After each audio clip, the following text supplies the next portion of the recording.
he's going to play. He's not going to miss this for the world because in his mind, no matter what state he's in, he can go out there and put belt to the Bears. He wants to give a Mm. middle finger to Soldier Field, his last time playing in Soldier Field. Aaron Rodgers is so cocky and arrogant that he thinks he can go out there with a bad arm and do what he's done to the Bears far too many times. He's playing. I can't wait for him to end like Brett Favre. Fingers And crossed.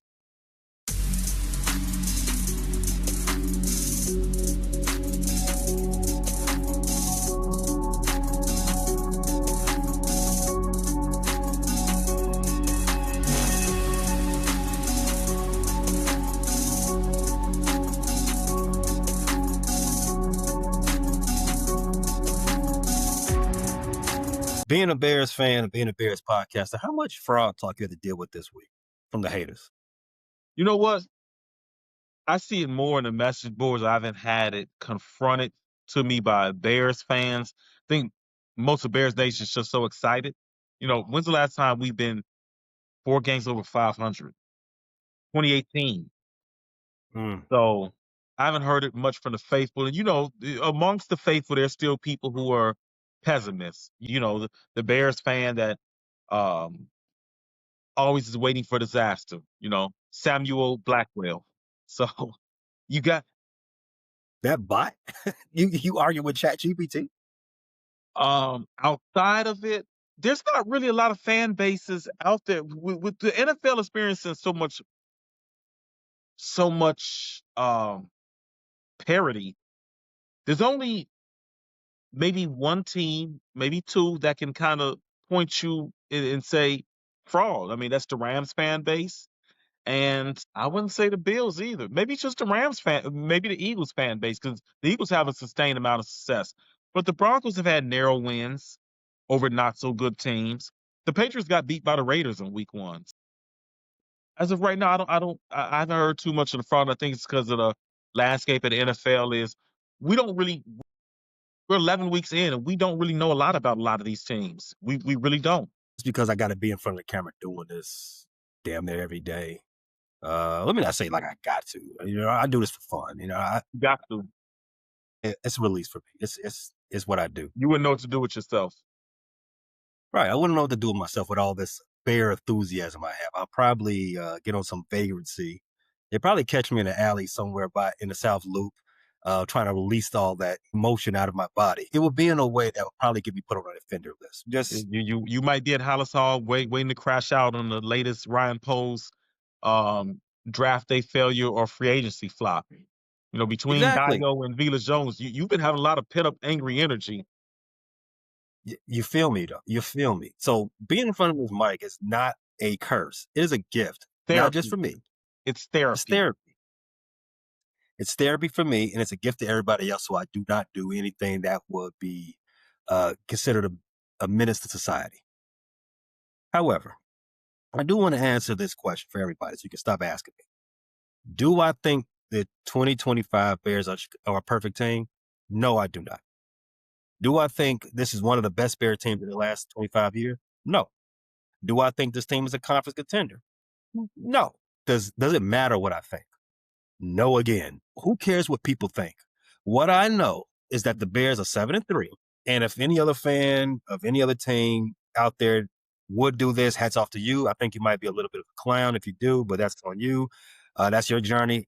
But I would never apologize for A, winning games, B, winning divisional games, C, winning divisional games on. Have the Bears had some lucky breaks? Yes. And the Bears got more lucky breaks coming up, and we'll talk about that, in the second Q as we get into these Pennsylvania games.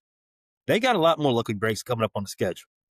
But good teams capitalize on those lucky breaks. Good teams make misfortunes of others into their positive fortune.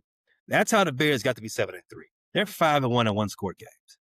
Let's not act like that's something else. Last year's Kansas City team, they were 10-0 in one-score games last season. They ended up in a Super Bowl queue. The Commanders last season, 8-3 in one-score game. They went to the championship game. The team we just beat, Kevin O'Connell, The Minnesota Vikings. Example. They were 11-0 in one-score games in his first season. They ended up losing in a wild card round against Danny Dimes and them. Abnormality, if you ask me. Whether or not this team, the Chicago Bears, makes noise in the playoffs, or even makes the playoffs, is irrelevant right now. After 4 seasons, like you said, of being in the basement, not having a winning record since 2018, like you said, this is great. And all of Bear Nation is enjoying that ride. Only thing that could beat this for me is hitting a big parlay on Sunday or getting a couple of nights with my favorite IG model. Blessings, King. I'm manifesting both for you. As far as the Bears being frauds and being lucky in these one-score games, as I've been saying when we start winning these games, we've been on the other side of those games far too much. And if you believe in the universe, since we're talking about manifestation, if you believe in the balance of the universe, shout out Thanos, then it was only a matter of time before the Bears started being on the right side of these one-score games, the right side of these meltdowns. It's time for other teams to melt down. It's time for the Bengals to not make the tackles they're supposed to be at the end of the game. It's time for the Vikings special teams to have a breakdown at the end of the game. So I'm not apologizing at all. You don't have to apologize, King. I appreciate that, God. If you ask me, though, I think the Bears are going to the playoffs because between the Packers twice, the Browns, and banged up Pennsylvania, I think the Bears got more wins left in the tank. That 2018 season was the last time the Bears finished over 500. I think the Bears got 3 more wins at least. That's a better than 500 record this year. I think in our season preview, I think I went 10 or 11. I think you went 11. I'm pretty solid on those numbers. I think I did 10 or 11. I'm pretty sure you did 11. And I think I think that's where the Bears will finish, 10 or 11 wins. Mm-hmm. Of course. I mean, let's just say this. Even if, let's say I'm wrong. Let's say I'm wrong and they don't have 3 more wins. Let's say they finish 8-9, under 500. The Bears still average 374 yards per game. The Bears still average 26 points per game. That's 4th in the league and 8th in the league, respectively. That's a lot better than what we've seen in the last few years.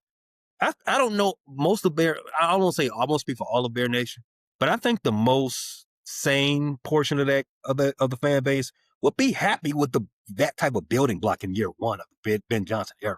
We don't have to go to the playoffs to feel vindicated, Q. At least for me, I don't. I want them playoffs. I'm not even gonna lie to you. I need them playoffs. I kind of need them. The reason I say this is because the Bears, including everything I just said, they're having a lot more wins than we've had in the last few years. Even though Justin Fields last season, he did finish 7-10. So I'm not going to put a lot of sauce on a lot more wins. You know what I'm saying? 8 wins is way more respectable than 7-10. Yeah. All of that combined, that you've improved in a lot of areas on the field and in the locker room. But the most important thing that we got the right coach, and we figured out that we got a franchise quarterback. Those are bullet point positives that we can build upon to become the next Buffalo Bills with Josh Allen, the next Kansas City Chiefs with Pat Mahomes, the next, dare I say, New England Patriots with Tom Brady. That is one guy that Caleb looks up to. That is one of his quarterback idols. That TB12, that's kind of contagious. I like that CW18. Good ring. Let's go ahead and pat that. Let's go ahead and before Caleb hear this and he packed it. He own it. Shorty be on it. I see. Yeah, shout out to Caleb, man. I like that about him. Shout out to him. But as we do every Thursday when we're recording, let's start off with our injury report. The Bears going to week 12, play the Pittsburgh Steelers. Their injury report so far has 16 players on it after Thursday's practice. The last couple of weeks, they've had 13, 14, 15 guys. Now it's 16. So it's a lot of guys in comparison to the Pittsburgh Steelers, who have 10 for themselves. Let's start with the Bears because they're the home team, and because this is a Bears show and we don't need to do too much for the Ox.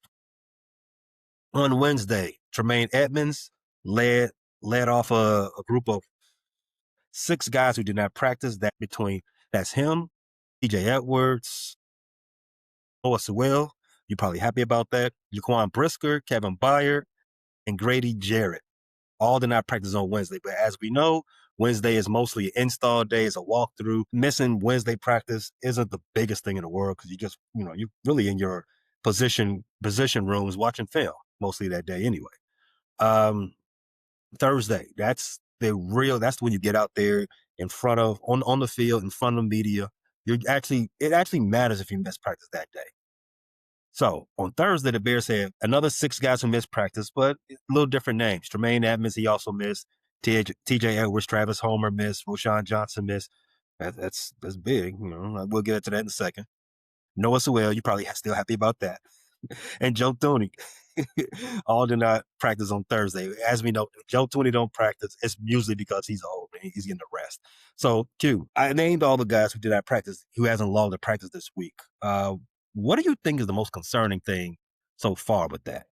Scary because even though Noah Sewell has not impressed me this year, you got all 3 linebackers out. That's wow, that's major.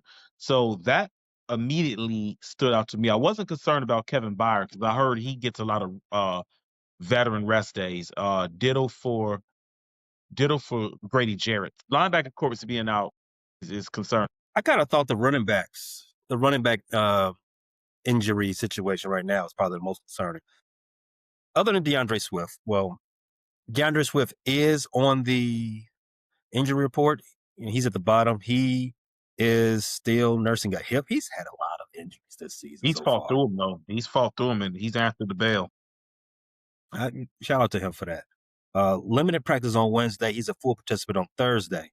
So we knew the Bears were playing with fire coming into the season with only 3 guys really in the running back room, which I bitched and complained about it last year when they had 7 guys break camp in the running back position. I was like, that is extremely running backs. That'll make no sense. Then, I know they listened to us at Hallis Hall because he came back and gave us 3. I'm like, all right, bro, you don't have to make a point like that. Just, split the baby. You know what I'm saying? Three running backs is absurd in this day and age. But DeAndre Swift is on the injury report. And I already said, Roschon Johnson is always hurt. He hasn't practiced this week with a thumb injury. Bro, you get hurt when you don't even get snaps. I mean, special teams isn't even. Now, I remember special teams back in the day, the wedge busters, the guys forming a wedge. Special teams was brutal back then. You're standing 2 inches from the other guy on kickoff returns and kickoff coverage. How are you still getting hurt? By my count, Sean is on. I don't even think he's on the punt unit. I think he's on kickoff returns, or he's on the kick coverage, kickoff returns, and maybe one other special. I don't think he's a force phase. How are you getting hurt? This got to be his last year in Chicago. Between not producing on the ground and being hurt, well, what are you here for, bro? And then you got the big pillow on your head. He is running around with that Stay Puft Marshmallow helmet, and he's still getting hurt. And it's not the same. It's not a lingering injury. It's every week something different. It ain't concussion. It's back. It's hip. It's this week. It's thumb. Like it's ankles. Like come on, bro. Like I know football is hard, but maybe you know what? Maybe this is a match. Maybe it's not for you. I could see if you was that high usage back getting 20 touches a game, my brother. I haven't seen you touch the ball in weeks. I mean, he touched it last week while on a kickoff or something. He did something last week. I thought he got tackled for something last week. It was He's on always getting blown up. I've noticed on that kick coverage unit. Maybe that ain't for him either. Yeah, that's the most violent part of football, special teams, bro. See, you know what? See how we do things on this show. We uncover the mystery of the Chicago Bears. Roschon Johnson is fragile. You should not have him on special teams. And because he's fragile, he should not be a running back. And because he can't play running back and can't play on special teams, should not be in football. Retirement time, bro. He ain't been right since old boy on the Houston Texans slapped. He been damaged goods ever since then. Boy, man, I don't know what to say about the kid, man. But yeah, so Roschon Johnson, he hasn't practiced this week. Travis Homer, who who technically is a running back. He did get a carry last week, but he's not really in the running back discussion. He's mostly a special Or teamer. special teams He guy, didn't yeah. practice on. He practiced on. He did not practice on Thursday. He was limited on Wednesday with a hamstring and a knee. So that's really the only running back that's full healthy. Well, quote unquote full healthy is Manungai. So Q. First 1 through 5 for this episode. Your confidence in the Bears being able to run the ball come Sunday. Behind that offensive line and what that offensive line doing, still Mhm. confident. And the Steelers have not been very good against the run. I mean, they haven't been brutal against the run, but Steelers defense, in general, hasn't been well. So I still think we're going to be able to. I've filibustered long enough. I think the biggest news this week, as it relates to Bears and injuries, is not even Kyler Gordon. He's having his 21-day window open up. It's Jalen Johnson returning to Surprised me. practice. Definitely surprised. Good surprise though. He had been doing some stuff off to the side, doing I saw resistance that. band. Yeah. Yeah. Today, he was a full participant in practice today, Q. So he's gonna go. Look, it's trending in that direction. You get a full participation. I'm gonna say trending because we've seen this before. Yes, especially with him. I think before going into week 1, he was a full participant Yeah. on Thursday and didn't play. But it's still shocking. It's still surprising. When he left the game in week 2, and then they said he had to have surgery. They said, in quote, off the bone. He tore his growing off the bone. I don't know if you follow him on social media, but I told you he had like literally a bag, a drain. Q, I sent that to you. Yeah. I sent that video. Okay. I saw. Oh, you sent that to me. Okay. Yeah, but he had a drain. Yeah, that was scary. That's scary. We see him get hurt. We see that, but we don't see the long road to recovery. So when you see things like that, it's like, wow, that's how he getting down, bro. Bro tore it off the bone. He kicked off the tenderism movement, really, if you think about it. Have you seen that old dude that picks up the meat and it falls off? Well, where is that restaurant? And if I order from there, he's got to be there, standing at my table doing that. It's in LA, I think, or somewhere around LA. Yeah, I've seen the videos. I love black people. I've seen on TikTok. It was a woman remaking that video. She pulled out her rose and she shook it, and it came off this charger. She threw it down, took the glasses off, and slammed it just like it did in the video. I'm like, hey, that's funny. That's funny. I love black folk. Creative. Very creative. All right, so. Well, at scale of 1 to 5, Q, your confidence in TJ, JJ, and Kyler playing Sunday. All playing a 2. Somebody's not gonna make it. Okay. Believe it or not, I think Jalen is the most likely to play, even though he had what appears to be the most devastating injury. I just got a feeling somebody's going to be held back another week. Yeah, and I hope it's not. TJ, it's just ain't the Kyler is season. nursing a hamstring, right? Kyler, yeah, Kyler's a hamstring. Well, actually, no, they got him listed as a calf, but we thought it was. But calves can be tricky too. Calves can be tricky. If it was my decision, Kyler would be the guy I would hold back another week. I'd rather be safe than sorry with Kyler. The thing is with Kyler, when he originally went on IR, I believe it was for a hamstring. Yeah. Okay, but they got to list him as calf. He's been limited Wednesday and Thursday, and I'm holding Ben to his word. When he originally put them on IR, they said that they don't imagine this going past the 4 weeks because they don't think there's injuries, that type of thing. And this will be his 4th week, right? He was supposed to be back week 12. Okay, so this is the week they got him going back. Okay. TJ Edwards, you're right. I mean, like I said, I don't think this is just not his season. No. Hamstring injuries. And it's a shame he played well when he's been on the field for the few snaps he's been on the field. He makes an impact. It's a completely different defense when him, JJ, and Kyler on the field. When they're not on the field, you could see how trash this defense is. It is night and day. They are that important to this defense. I think the Bears are top top half.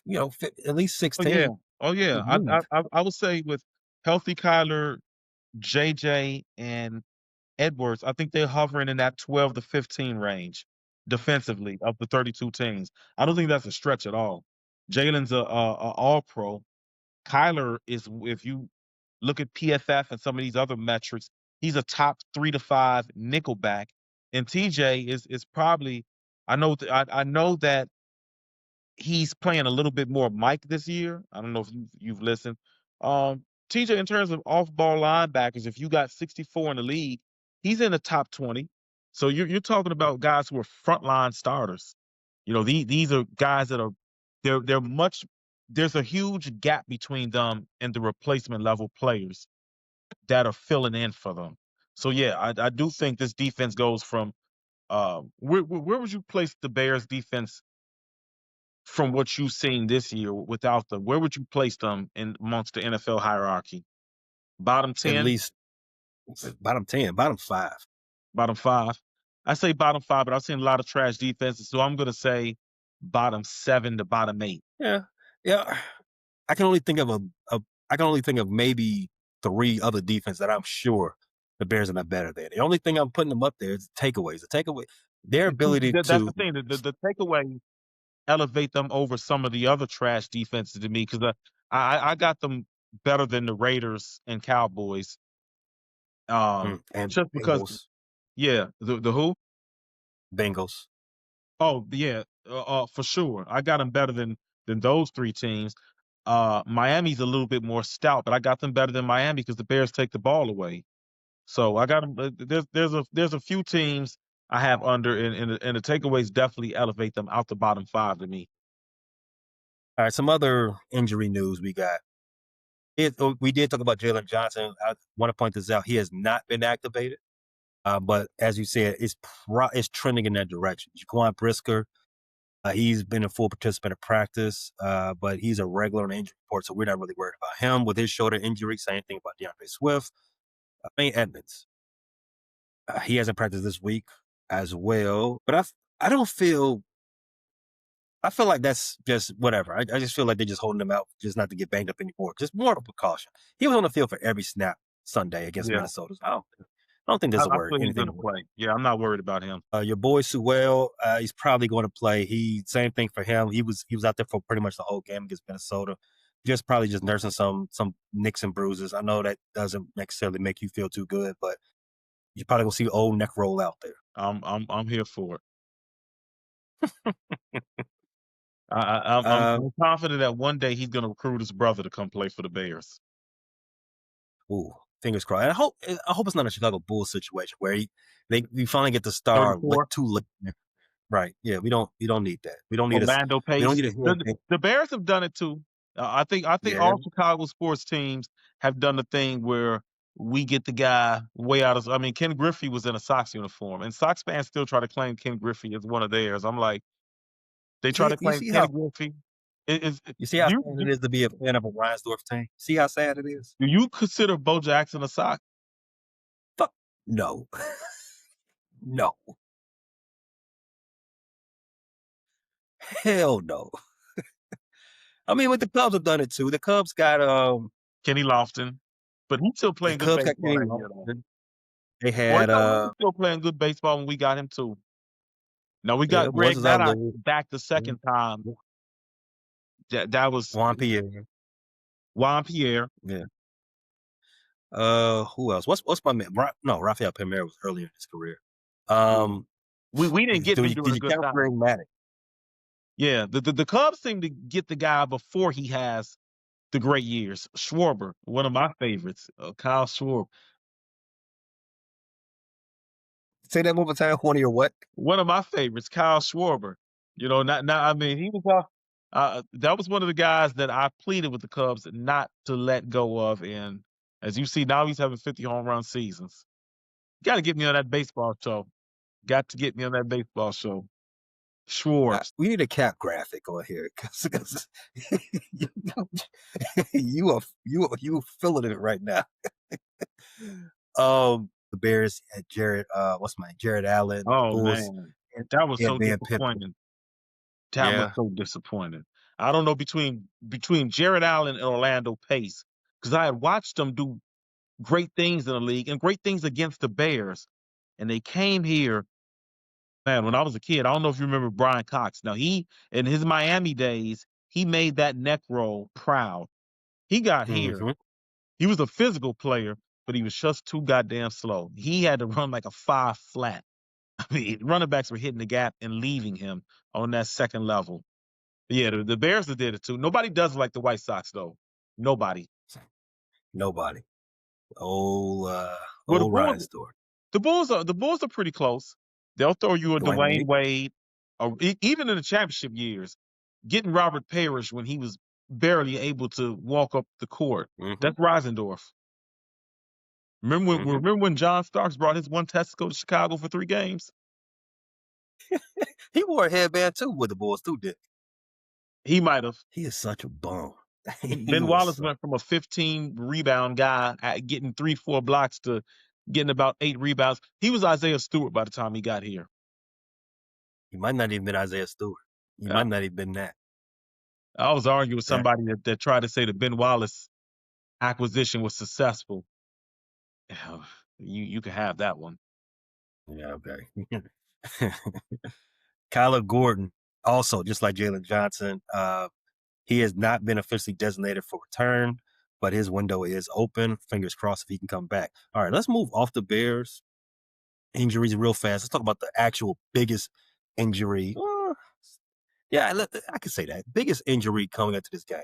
Aaron, your boy, Rodgers. Broken left wrist. He did practice on Thursday. And I hate that. Stop playing around. Are you gonna play or not? Are we looking for Mason Rudolph? He's the old man. He's gonna play. He's not gonna miss this for the world. Because in his mind, no matter what state he's in, he can go out there and put belt to the Bears. He wants to give a middle finger to Soldier Field before this is probably his last year. And this is definitely his last time playing in Soldier Field. Aaron Rodgers is so cocky and arrogant that he thinks he can go out there with a bad arm and do what he's done to the Bears far too many times. He's playing. I can't wait for him to end like Brett Favre. Fingers crossed. Oh, when you say end like Brett Favre, you mean having his season end again in the dirt because the Bears put him in the ground, or his story ending with Alzheimer's and trying to defend himself from breaking the law? Both. What do you mean? Both? Okay, Both. yeah. I'm with that because Aaron is bound to say something ridiculous, and he'll cause a national crisis, and you have to walk that back. He's blaming it on his Alzheimer's, or his drug. So, heavy drug use, yeah, do that too. His injury is described as minor. The final word on his availability is not expected till Friday afternoon. So the Bears are going to have limited time to prepare for whoever is going to be the signal caller. And it was, you know what I think is going to happen? Because the Steelers do this type of shit too. They're going to say he's a game time decision. And you know what? I'm going to ask you this question, kid. Who do you prefer to see as the Steelers quarterback on Sunday? Aaron Rodgers. I want him to end just like Brett. Do you remember the guy who ended Brett Favre's career? You better, because he is forever a Chicago Bears legend. Corey Wootton. Corey Wootton. I will never forget Corey Wootton. I think he should end up in the Bears Ring of Honor just for what he did that day. I am going to I wish there were some odds laid on somebody ending Aaron Rodgers' season. I'd go with Austin Booker. That's the perfect Corey Wootton archetype, Austin Booker. Or it could be CJ. Perfect. He has no respect for anybody. I would love for him to come on a hot blitz, CJ or Kyler, and just end Brett Favre.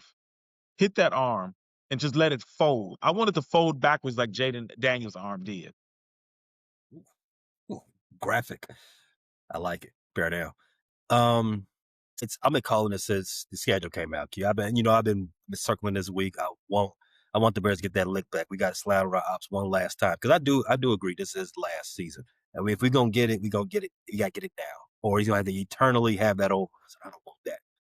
However, And the way he talks, you know he's gonna go on one of these tripped out little extremist podcasts and continue to taunt the Bears. He doesn't even play for the Packers anymore, and he still uses we when he describes the Packers' recent advantage in the rivalry with the Bears. He still says we, and he still holds Jordan Love's penis, which bothers me. Not that I'm against him holding Jordan Love's penis. Love is love, and they seem like the type of guys that love other guys. And there's nothing wrong with other guys that love other guys. You know, that's their thing. But the thing that I don't like is you were a dick to him all 4 years. Didn't he lead with the "It's not my job to mentor him"? Was it mhm, just like Brett Favre treated him, right? mhm. And now you speak all glowingly of him. It's really weird, you know. But I go back and forth with this. I do want that opportunity to put his ashes in the wood. I want that. However, if playing Mason Rudolph is a clearer role for the Bears getting 8 wins, I want that. You know what I'm saying? I want the Bears to get an eighth win more than I want anything else. 8-3 would pretty much cement my my belief that the Bears are going to the playoffs. You go 8-3. It's not too many teams start off 8-3 and don't make the playoffs. In fact, 8-3, I'd be start looking at. I start to feel confident about not just making the playoffs, but winning a division and hosting a home playoff game. Right. Hold on. All right, Q. Let's get into our preview. Let's talk Bears offense versus Steelers defense. The Bears are coming into this game 7-3 against the 6-4 Pittsburgh Steelers. The Pittsburgh Steelers are led by Aaron Rodgers, who has 19 touchdowns on the season. Their leading receiver is DK Metcalf, 37 catches for 551 yards, 5 scores. Jalen Warren is their leading running back, 536 yards on the season, 2 scores for him. Caleb Williams, you all know, the franchise quarterback, 2,329 yards through the air, 13 touchdowns to boot.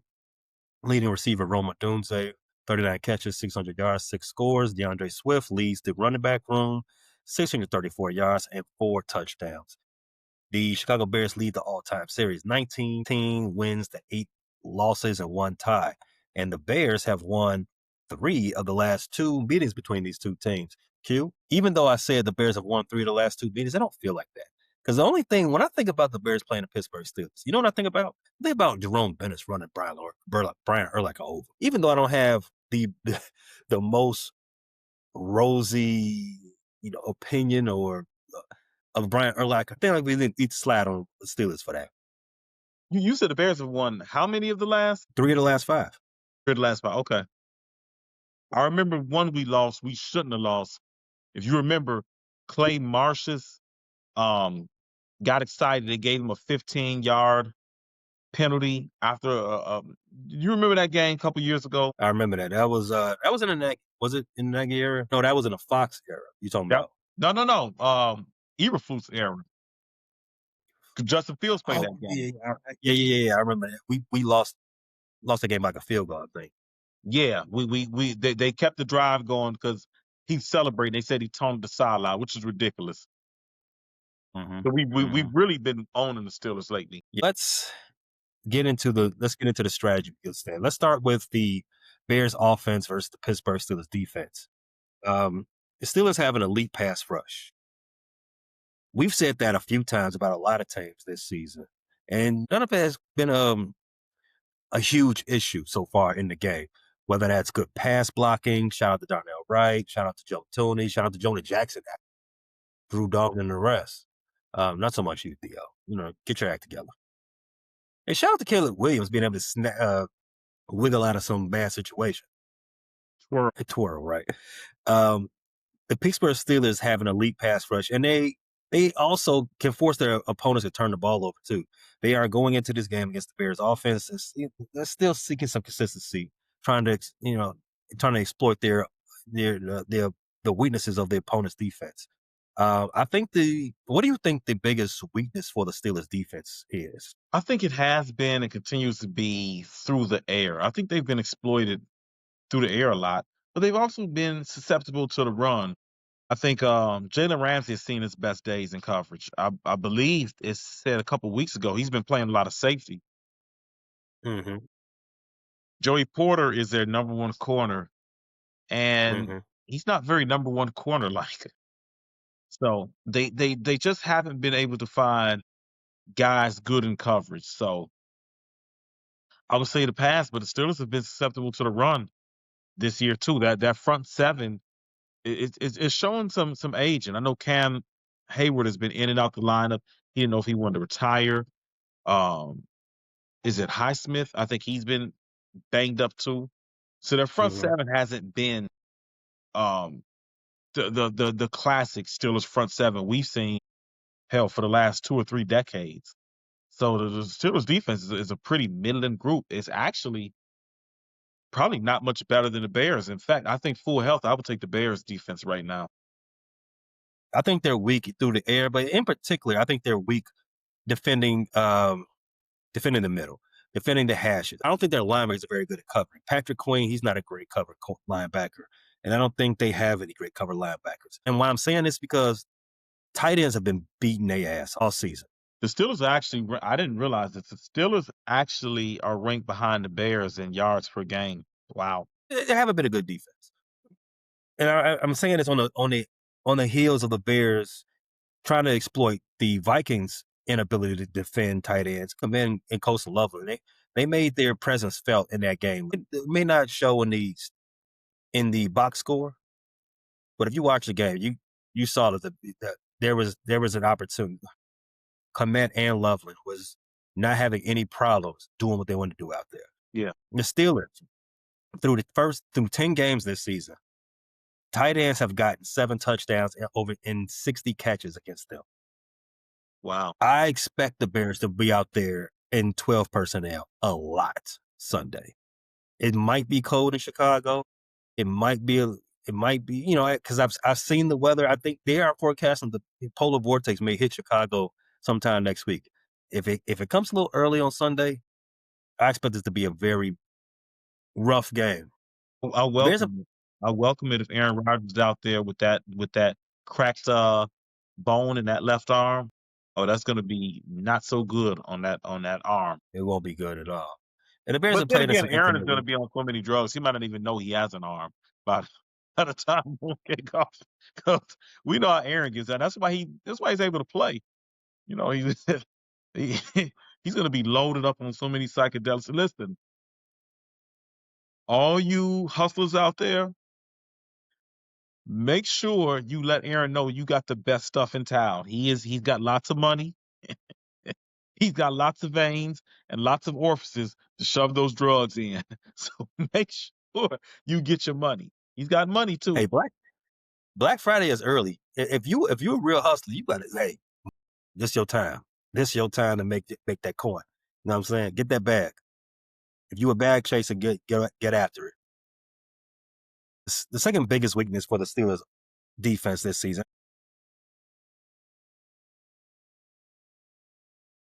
run defense. The Steelers did allow 99 yards to Chase Brown last week on 5.5 yards per carry. Their run defense, they had one good game recently against Jonathan Taylor, but I don't think that's sustainable. For the season, their run defense has been pretty mid. They are 13th. It's mid, like I said. They're giving up 106 yards per game, which if you compare it to the Bears, whose run defense has been pretty good the last. I don't want to say mid. It's been trending better, and we've had a lot of injuries to speak for that. But they're still on the season pretty bad. 25th in the league. Q scale of 1 to 5. Being DeAndre Swift, Kyle Monunga, DJ Moore, them being able to average 4.5 yards per carry Sunday. I'm at a 4. So I feel like the Steelers you look at their defensive ranking against their run, they're 13th in the league against the run. But so that's around middle of the pack, upper middle of the pack, but I don't think they've even been that good. Um to say the Steelers' pass game has been the pass defense has been so vulnerable. I feel like teams have chosen that area to attack more than their run. Because watching Steelers games, it doesn't seem like they're able to stop the run with any consistency. It's just that teams find other areas of weaknesses. This is not a good Steelers defense. Like I said, we debated about the Bears being pretty bad. The Steelers are actually ranked lower than the Bears defensively. Let that sink in. If we've been upset about our defense statistically has been better than the Steelers. So I feel like now I'm talking myself. I said a 4. I'm going to go with a 5. The Bears are going to be able to run the ball against the Steelers. That's exactly right. It's definitely a 5. The Bears ranked second in the league in rush yards per game, just under 150 a game. Steelers giving up 100. That's not bad, to be honest with you, but I definitely think the Bears are going to average 4.5. Yeah, easy. Even that's if just DeAndre Swift, a little bit of Calvin Nungai, maybe some DJ Moore getting in there, and definitely Caleb. Caleb will have to get out the pocket every now and then. Just let him feel you. Because, and here's our segue, I think the Bears run right at TJ Watt. TJ Watt is a great pass rusher. He ain't the greatest run defender in the world, but he's not bad and like that. But this is again what we talked about when we talk about the in our Giants game. The way you stop a pass rush is to run right at it. Run right at it. Yeah. Wear them down and make them think about some things first. And let's segue right over to invading the pass rush. So I did say earlier, the Steelers are pretty good at getting to the quarterback. Nick Herbig, TJ Watt, Highsmith, Lonzo Highsmith, and all the rest of them. Steelers have always been an exotic blitz team, and this is no different. To mitigate the sack threat, the Bears will need to utilize the slide protection as they've been doing all season. And they got a chip definitely the chip to help Theo out. Theo, if there's one thing, you can't have Theo messing up twice. You can't have him giving up pressure and getting flagged. Do one or the other. And I think they can help taking some stress off him by continuing to come out there in that 12 personnel, continuing to chip some guys over there, pump them up, get Cole Kmet over there, push a guy, then break out, get flash out for a check down. And sidebar, Caleb was excellent last week at hitting the check down. I know the final box score didn't look great for him, but he played a lot better than the stats did indicated. Exactly. And I actually saw that mentioned by a couple podcasters who aren't Bear podcasters. I saw that mentioned. I can't even remember I can't even give them their flowers. I can't think of who they are, but they were somebody following the AFC team, and they happened to watch the Bears versus the Bears game last weekend. And they said the stat box is going to show it, but Caleb was much better against the Vikings than the stats are going to show. Mm-hmm. He made some big throws. He didn't take any crazy sacks. He got out under pressure when he necessarily needed to. And I think this is the Caleb we know. Every week that we come into the game, we want him to complete more passes. But I think we're at a comfortable place in knowing that the other things he's gotten his way. He's going to hit the right guy most of the time. He's going to get the check downs. He's going to get guys lined up correctly. He's going to feel the pressure in the pocket. He's going to not take bad sacks. At least those things we are moving on from in his maturation as a franchise quarterback. I'm going to ask you, scale of 1 to 5, your, I guess, fear in the Steelers pass rush versus Caleb and the Chicago Bears protection scheme? The Bears have faced, the Bears just faced a better front seven and a team that's better at getting to the quarterback. You said confidence level and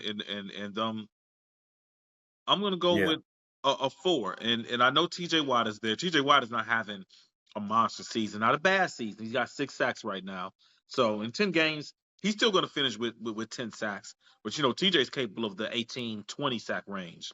Uh-huh. I say that because even talking with the Steelers guy on the Steelers pod, one thing about TJ Watt is he really doesn't move up and down the line. He pretty much stays at that left defensive end spot going up against the right tackle. Theo Bennett is our weak spot on the line. It's not Darnell Wright. TJ Watt is not going to have a signature game against Darnell Wright. So I think the one place you could take advantage of the Bears is Theo, but I don't think they'll have the personnel to attack him. I know Highsmith will probably be on that side, and he's a very good player, but I have confidence that Theo can hold his own against Alonzo Highsmith. You said the Bears should attack them through the air. They're I think I mentioned that the Pittsburgh Steelers are very vulnerable when it comes to defending tight ends. Over under 8.5 total catches for Cole Kmet and Colson Loveland for 75.5 yards on Over, Sunday. over, and Oh, I'm not going to hide this. I have extreme bias. I am starting Colson Loveland in 3 leagues right now, so God damn it, you better. I hope that's all Colson Loveland and a tutty. Put a tutty in there. Stick a tutty in there, please.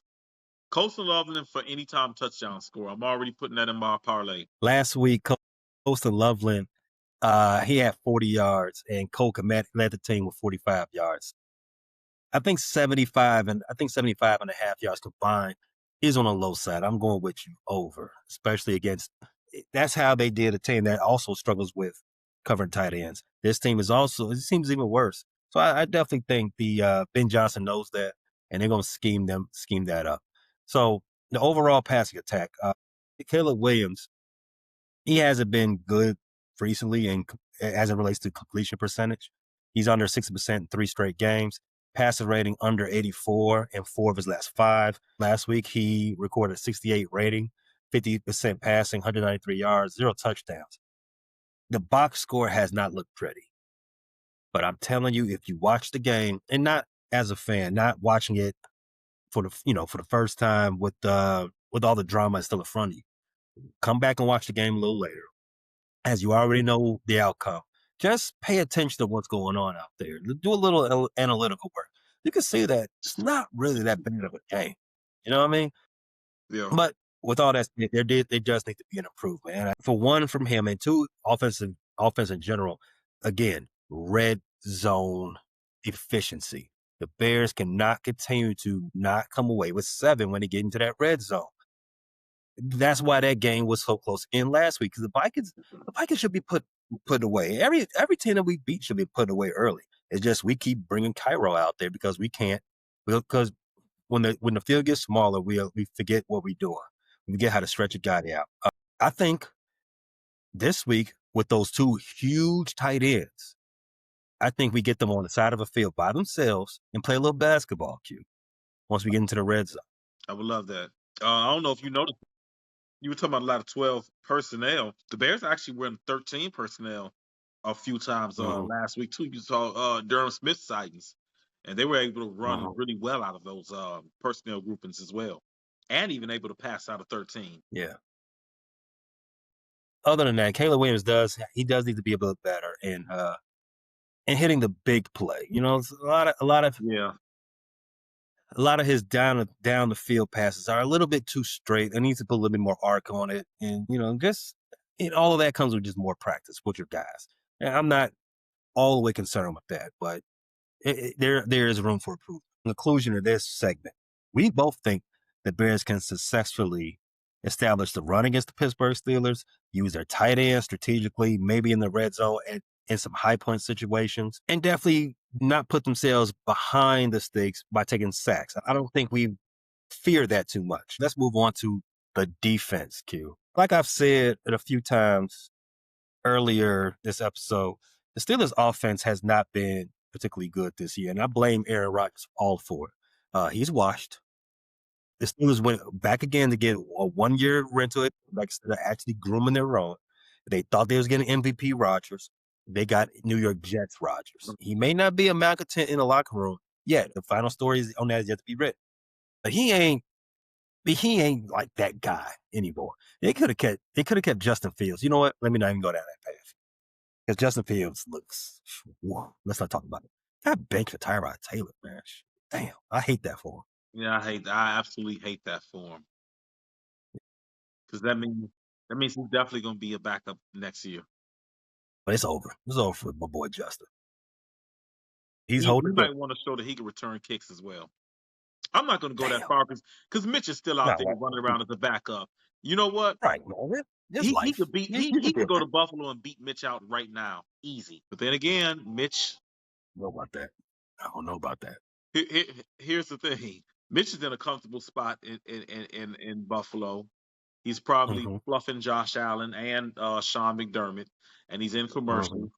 And Josh Allen Uh-huh. never gets hurt, so they don't even care about having a backup. And if Josh Allen did get hurt, the Bills, as much as they center that offense around Josh Allen, they'd be finished anyway. So it doesn't matter who the backup is. So you might as well get somebody you like. They like Mitch. Yeah, so usually backup quarterbacks don't lose their job.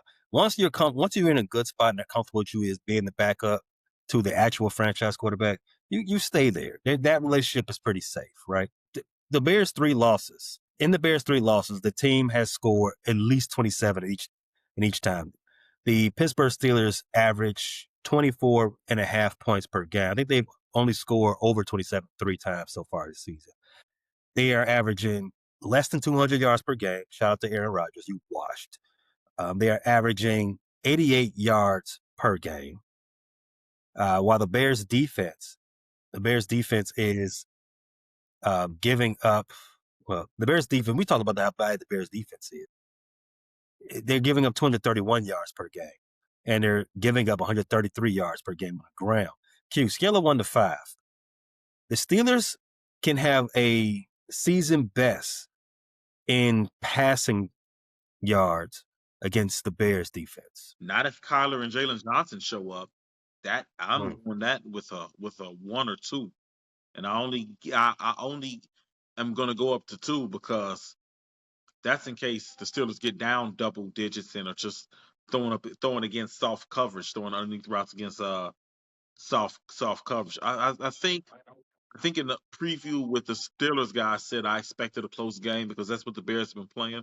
The more that I look at this preview and I've given it time to marinate this week, this might be the week where the Bears uh, gain some distance between them and the opponent. I can see the Bears winning this by 2 scores. Oh, you're getting ahead of yourself. I am. You're Preview, getting we're your, warming you're up. getting yourself. So it's a 1 right now. That's how you feel about their ability to be able to move the ball in the air against the Bears defense, especially if we get our guys back. We got Yeah, our horses back in the secondary. That's how you feel. What about rushing the ball? What about Jalen Warren against the Bears rushing defense? Jalen Warren is a pretty solid football player. He's played good. The Bears' run defense is actually looked like a respectable unit the last few weeks. I'm not going to say good. I'm going to say a respectable unit. So I feel like the Steelers will be able to get a few yards on the ground with Gainwell and Jalen Warren. Nothing crazy. Like the Bears were at a historic pace early in the season for yards per carry. What were they giving up? Like 6.5 yards per carry. I think I'd said that either the 4th or It was 5th it was crazy. review episode. If the Bears continued on that path, it would have been the worst in franchise history as I far think as I yards. think it was going to be worse in modern NFL history. Yeah, it right away. I think it was like you're right. It was about 6. It was about 6. It was up there. It was Okay. terrible. Yeah. Now they've fixed a lot of the problems in the rush defense. Like I said, they're not a great run defense. They're not even a good run defense, but they are respectable. So I think the Steelers can run the ball too, and the Steelers will go. That Darnell Washington is a big, huge man, and he shows up when he's running an open field. He shows up when he's blocking. So I think the Steelers are able to move some people, and they'll be competent on the ground. So I'm gonna go with a 3. Okay. So the the most notable thing for the Bears defense so far this season has been forcing turnovers. They are still leading the league in turnover differential. They are plus 16. Just for S and Gs, the Pittsburgh Steelers are 4th in that category. They're plus 8. But Bears overall defense, but the Bears have also showed improvement recently in recent games at minimizing scoring for their opponents. Even though we just talked about their numbers are still trash. They're towards the bottom in most defensive categories. But I do think there's an opportunity to have a bit of a, I guess a stat day. Back when I played sports and we played a weak squad, we would call that stat day. We don't get our numbers up. We don't get our numbers up against the squad. I think the Bears defense has an opportunity to get their numbers up against the Steelers. Yeah, and the most significant factor in that is we talked about them early, the potential return of Jalen Johnson and Kyler Gordon. If they come back, it's going to put a battery in Dennis Allen back to really get freaky with some of his coverage calls. Kyler Gordon is a crazy chess piece. Can you imagine Kyler Gordon and C.J. Gardner-Johnson? I don't know who would play nickel. Wrecking havoc. The great thing about that is Kyler Gordon has a little bit of versatility where he could play outside corner. So you could see both of them on the field at the same time. So you could see Kyler Gordon, and that's why I say the Bears defense will look really respectable because now Nahshon Wright has done a really good job. Don't get me wrong, but he's not the same player or the same corner that Kyler Gordon is. So you instantly upgrade that. You can move Kyler outside a little bit. You can even move Kyler outside a little bit for Tyreek, and then have CJ at nickel. So you got some versatility. And I read somewhere and that a lot of old Saints games they played a lot of dime, so they had a lot of. That's what I'm talking. That's exactly So, what I'm thinking. You're reading my mind. It's like, so if TJ can't go, and you're sick of Noah's shit, right? You're sick of him being out there. Why even put him out? Let's just play Tremaine. Let's just play Tremaine and put CJ Kyler both on inside corner responsibility. We can we can have Kyler out there, that is spying. scary. Kyler Blitz spying. packages. That is scary. Crazy. Because That's scary. they both have great. They both have great anticipation and great skill blitzing, and both of them are physical tacklers. So you don't really worry about losing too much physicality and too much in Mm-hmm. run support if you have one of them in for a linebacker. So yeah, I would love to see what Dennis Allen's going to do if he gets those two guys with their skill sets on the field. The only thing, I mean, that does sound great. The only thing that where I'm a little bit thrown off a bit is the Steelers do got some big guys playing tight end. Jonnu Smith, you know about him. Darius, if I'm saying his name right, Darnell Darius Washington, Washington. Darnell, big He's boy. a basketball player. He is a '90s power forward. He is. Mm-hmm. I think he's listed at 6'8" and 270. Yeah, that's about right. But he's And not he's too not stiff. and he's not stiff. He's Yeah, not a stiff guy. He's big and he's fit. I don't know if you saw the game last week. Did you see that he caught a little breaking route and stiff mm-hmm. armed one DB to hell, ran through one tackle and then trucked the other one before going out of bounds. He made three Bengals his bitch and on one play. Did you see that? I did. We can't have that. We can't No. have that. I know Darnell. I know he from O Block because he 300. He 300 pounds. But we can't have him out there, pushing motherfuckers around. He's not used that much in the passing game his whole time being in Pittsburgh Steelers. We can't allow him to have a career day against us. That's the He one wasn't used thing that much that's in college. I don't know if you watch Georgia football, but he was in Georgia. He was he stood out and they used him in the red zone, but I knew he was going to make the next level just because of the size and what he could do in a run game. And when he get mhm. the ball in his hands, how physical he could be. Yeah, no career games for Darnell, Freiermuth, DK. DK, we're not gonna have the old DK back that was the fantasy bully. DK, get your little three catches for 45 yards and sit your ass down. That's what you got coming. The Bears defense struggles to generate much pressure on quarterbacks, even whether it's statues or mobile guys like Jackson Dart. The only time they really get a lot of pressure on quarterbacks is when they blitz. Shout out to CJ Gardner-Johnson. Would love to have Kyler back just for that situation. So, and we already specified that they have issues stopping a run. So, in my opinion, the Bears cannot underline this, cannot get to the quarterback with just 4 defensive linemen. And so Dennis Allen, I am hoping for you to get Kyler back because we want to be in that backfield. We want to play in the Steelers backfield. We want to get at Mr. A-Rod, Mr. 12. We want to holler at 12 because we don't fuck with 12 around here. We only talk to 11s and 13s, no 12s. Bear down. Defense has struggled against the run. They're giving up 5.2 yards per attempt. They allow 7.5 yards per carry and a touchdown to Jordan Mason. We talked about Tremaine Edmonds on the injury report. He hasn't practiced this week. Neither has TJ Edwards. Over under Q. Jaylen Warren averaging 5 yards per carry against the Bears run defense. Under. I don't see him. I don't see him doing that. Especially we're getting guys back under. I'm not saying that he won't be effective, but he's not going to be breaking off 5 yards to carry against us. Let's move over to the passing offense. I don't think the rushing offense is. I don't know. I'm not convinced that Jaylen Warren is that guy. I don't think the Steelers even have him as the guy. I just don't think he was the best they had in the offseason. You say whatever, bro. I don't think he's the running back of the future. They're gonna do him the same thing. Caleb Johnson, but he hasn't emerged. No, he's weak too. You know what? And I remember him at Iowa, and I remember hearing a lot about him being potentially a draft target of the Bears. I never wanted Caleb Johnson.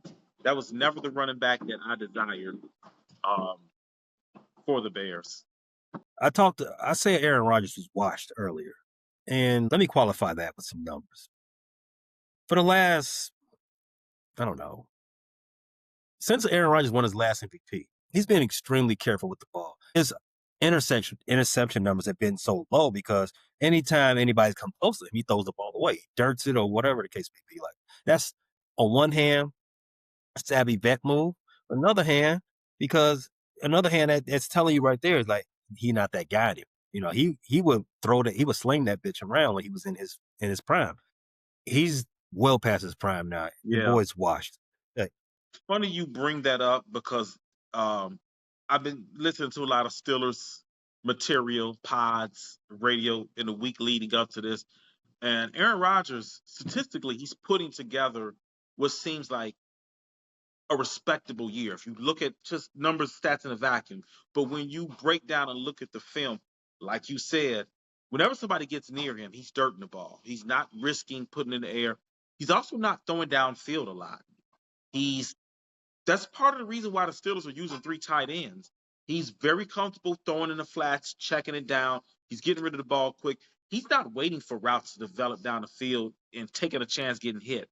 He also doesn't move like he does. So, yeah, I understand why you are really driving home this washed point. And I know some of the listeners probably will, go and look at stats and say, well, look, he's doing it. No, it's not. The stats aren't indicative of what he is anymore. He knows how to play quarterback, and he knows how to. I had this conversation with someone else. Aaron Rodgers knows how to stat pad, and I mean that, that's not taking a shot at a rival. That's looking at what he's done the last 4 or 5 years. Like you said, he doesn't allow anybody to get close to him. He dirts the ball. Touchdowns this season, 7 interceptions. And that's a lot for a guy that doesn't take chances, by the way.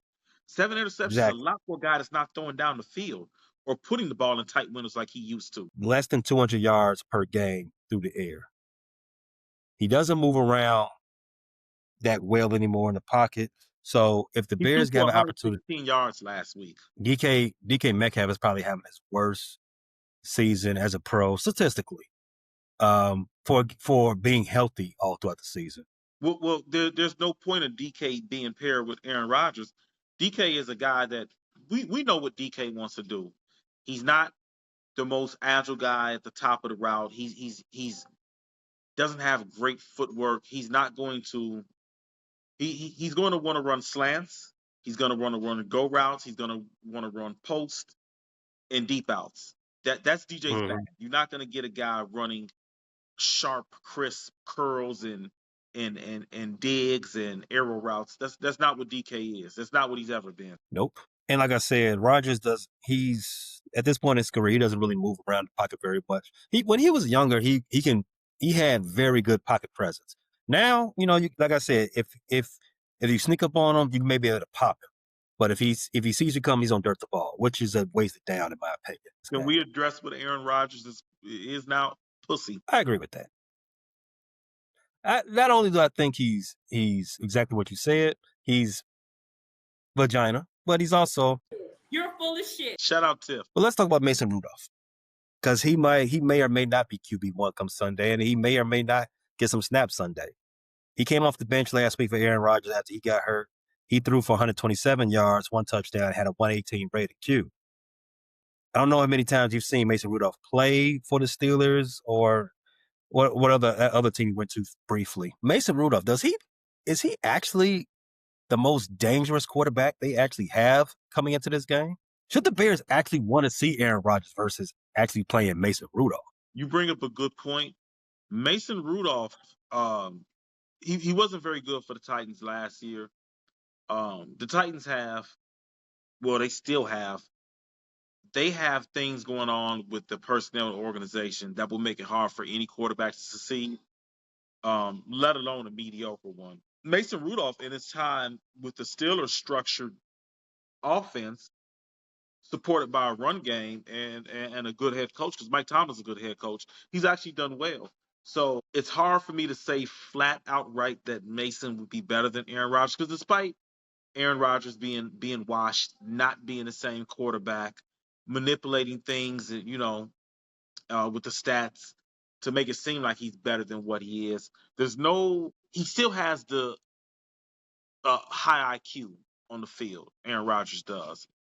So I really think that's kind of a wash. I think Mason might actually be more dangerous down the field, but I think Mason might end up putting the ball in harm's way more than Aaron Rodgers. And the Bears have been really good at taking the ball away.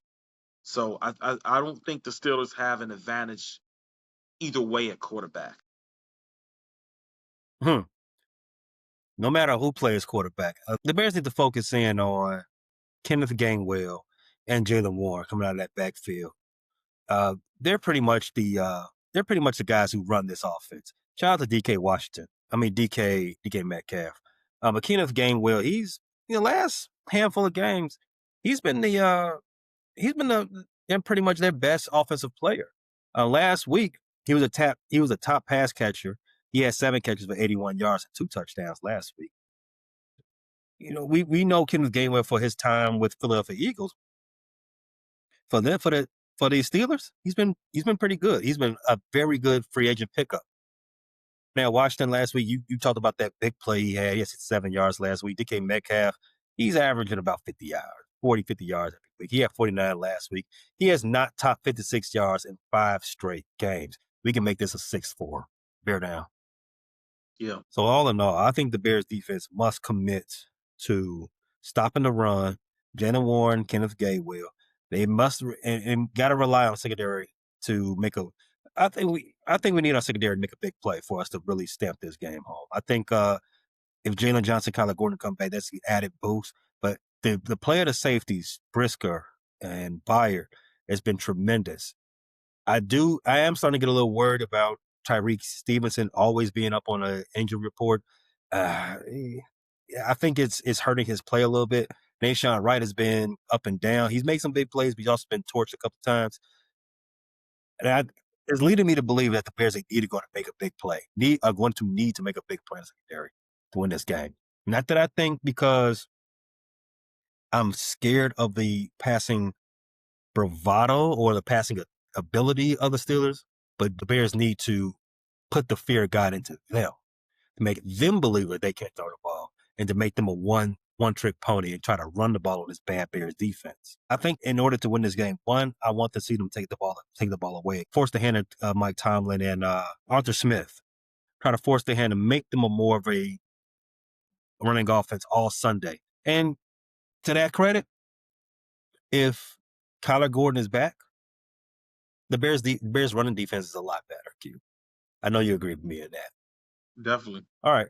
let's have our predictions. Q, we've ran down the Bears' weaknesses, ran down the Bears' strength as it relates to as it relates to the Steelers' strengths and weaknesses on both sides of the ball. We didn't talk special teams because I'm tired of seeing the special teams unit for the Bears. Even when they do good, I'm just tired of seeing it. I want to see more offense score points. But Q, I'm gonna cede the floor to you. Give me your score prediction for the Bears Steelers this weekend, week 12. Bears 31, Steelers 17. The third time the Bears scored 30 this season. Hmm. And that's who's quarterbacking for the Steelers? Aaron Rodgers. He leaves in the fourth quarter.